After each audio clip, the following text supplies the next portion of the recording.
الحمدللہ وکفا وسلام علی المرسلین والحمدللہ رب العالمین ربی اشرح لی صدری ویسر لی امری واحلل عقدۃ من لسانی یفقہوا قولی۔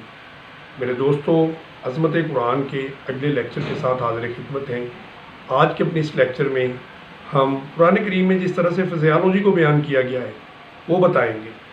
جاندار اجسام کے مختلف اعضاء کے افعال کو فزیالوجی میں پڑھا جاتا ہے۔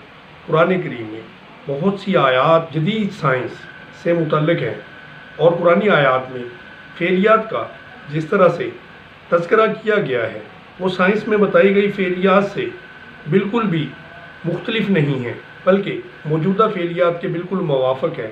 دوران خون کی وضاحت مسلم سائنسدان ابن نفیس نے سب سے پہلے کی تھی، پھر سر ولیم ہاروے نے اس دریافت کو اہل مغرب میں متعارف کروایا۔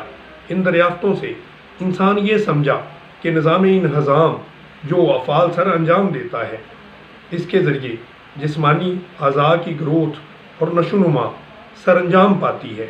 خوراک جب آنتوں میں پہنچتی ہے تو وہاں پر ایک پیچیدہ نظام کے تحت اس خوراک میں موجود انرجی کو خون میں شامل کر دیا جاتا ہے، اور پھر خون اس انرجی کو جسم کے باقی تمام حصوں میں تقسیم کر دیتا ہے۔ چھاتیوں میں دودھ پیدا کرنے والے میمری گلینڈز جو ہیں وہ بھی خون سے ہی انرجی حاصل کرتے ہیں اور اپنا کام سر انجام دیتے ہیں۔ قرآن کریم کی سورہ نحل کی آیت 66 میں فرمان ہے، تمہارے لیے تو چوپایوں میں بھی عبرت ہے کہ تمہیں ان کے پیٹ میں جو کچھ ہے اس میں سے گوبر اور لہو کے درمیان سے خالص دودھ پلاتے ہیں جو پینے والوں کے لیے مفید ہے۔ اس فعلیات کی دریافت ابن نفیس اور اس سے بھی کئی سو سال بعد ولیم ہاروے کر رہا ہے۔ ان دونوں سے پہلے قرآن کریم میں ہمیں اس علم کے متعلق بتایا گیا ہے، پھر معدے میں غذا پہنچ کر خون کو توانائی فراہم کرتی ہے، پھر وہاں سے خون بند نالیوں یعنی رگوں کے ذریعے دودھ کے تھنوں میں پہنچتا ہے۔ اس خون میں موجود توانائی کو تھنوں کی طرف چلی جاتی ہے، لیکن خون میں موجود بیکار اور فالتو مادے فلٹر ہو کے پیشاب کے راستے مثانے میں چلے جاتے ہیں اور باڈی سے ان کو آنتوں کے ذریعے سے ہٹا دیا جاتا ہے۔ انہی آنتوں میں غذا کے غیر ہضم شدہ مادے اور فائبر وغیرہ گوبر کی شکل اختیار کر لیتے ہیں، اور وہ بڑی آنت کی طرف سے اپنے مخرج کے مقام کی طرف چلے جاتے ہیں، جہاں سے جسم سے ان کو باہر ہٹا دیا جاتا ہے۔ اس سارے نظام کو سمجھا جائے تو اس میں سمجھداروں کے لیے بہت ساری نشانیاں ہیں کہ پیشاب، دودھ اور گوبر کو کس طرح مہارت اور قدرت سے ایک دوسرے سے الگ رکھا گیا ہے۔ وہ کسی بھی جگہ پر ایک دوسرے سے مکس نہیں ہو سکتے۔ پھر یہاں پر دودھ کو ایک خاص نعمت کہا گیا ہے۔ دودھ پینے میں خوش ذائقہ اور خوشگوار ہوتا ہے، لیکن طبی لحاظ سے بھی یہ بہت ہی اہمیت کا حامل ہے۔ ماں کا دودھ بچے کے لیے مثالی غذا ہے۔ اس کا اطلاق پورے اینیمل کنگڈم سسٹم پر ہوتا ہے۔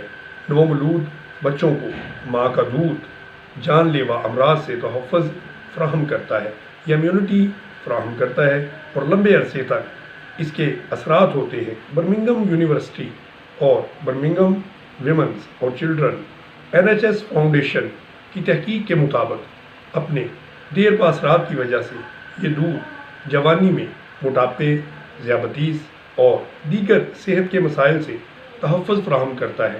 ایک اور جدید تحقیق کے مطابق مدافعتی خلیات کی ایک مخصوص قسم ماں کا دودھ پینے والے بچوں میں ابتدائی 3 ہفتوں میں نشو و نما پاتی ہے، جو فارمولا ملک پینے والے بچوں سے دوگنا ہوتی ہے۔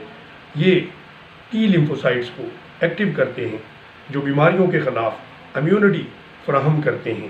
پھر صرف بچے ہی کو ماں کا دودھ پینے کا فائدہ نہیں، بلکہ ماں کی صحت کے لیے بھی دودھ پلانے کا عمل جو ہے وہ بہت ہی اہم ہے، کیونکہ اس سے چھاتی کے کینسر کے چانسز بہت کم ہو جاتے ہیں۔ ان معلومات سے ہمیں پتہ چلتا ہے کہ دودھ کے کیا فوائد ہیں جن کا قرآن کریم میں تذکرہ کیا گیا ہے۔ یہاں تو ہم صرف چند فوائد کا ہی تذکرہ کر چکے ہیں، اگر تحقیق کی جائے تو ہمیں ہزاروں ایسے فائدے نظر آئیں گے جن میں ہمیں پتہ چلے گا کہ یہ ہمارے لیے بہت ہی اہمیت کا حامل ہے۔ قرآن کریم میں جیسا کہ ارشاد ہے، اس مکھی کے پیٹ کے اندر سے رنگ برنگ ایک شربت نکلتا ہے جس میں شفا ہے لوگوں کے لیے۔ قرآن کریم شہد کو شفا کہتا ہے، لیکن اس بات کو زمانہ قریب ہی میں دریافت کیا گیا۔ اگر شہد صرف پیٹ کی بیماریوں بلکہ بطور اینٹی سیپٹک اور مرہم کے طور پر زخموں کا علاج کرنے کے لیے بھی استعمال ہوتا ہے اور گاڑھا ہونے کی وجہ سے یہ فنگس کی گروتھ کو، جراثیموں کے زخم میں داخلے کو روک دیتا ہے۔ اس طرح پروپولس نامی مادے کو ایک مسیحی راہبہ جس کا نام کیرول تھا، برطانوی شفا خانے میں سینے اور الزائمرز بیماریوں میں مبتلا لوگوں کے علاج کے لیے استعمال کیا۔ پروپولس مادے کو شہد کی مکھیاں اپنے چھتے کے خانوں میں جراثیموں کو روکنے کے لیے استعمال کرتی ہیں۔ اس کے علاوہ شہد وٹامن کے سے بھی بھرپور ہوتا ہے۔ وٹامن کے خون کو مجمد کرنے میں بہت ہی اہم کردار ادا کرتا ہے۔ یہ زخموں سے نکلنے والے خون کو بھی بند کر دیتا ہے۔ اس لیے دوسری جنگ عظیم میں شہد کو زخموں پر لگانے والی مرہم کے طور پر بھی استعمال کیا جاتا رہا ہے، تاکہ یہ زخموں سے بلیڈنگ کو روک دے اور فنگس اور جراثیموں کی افزائش کو بھی روک دے۔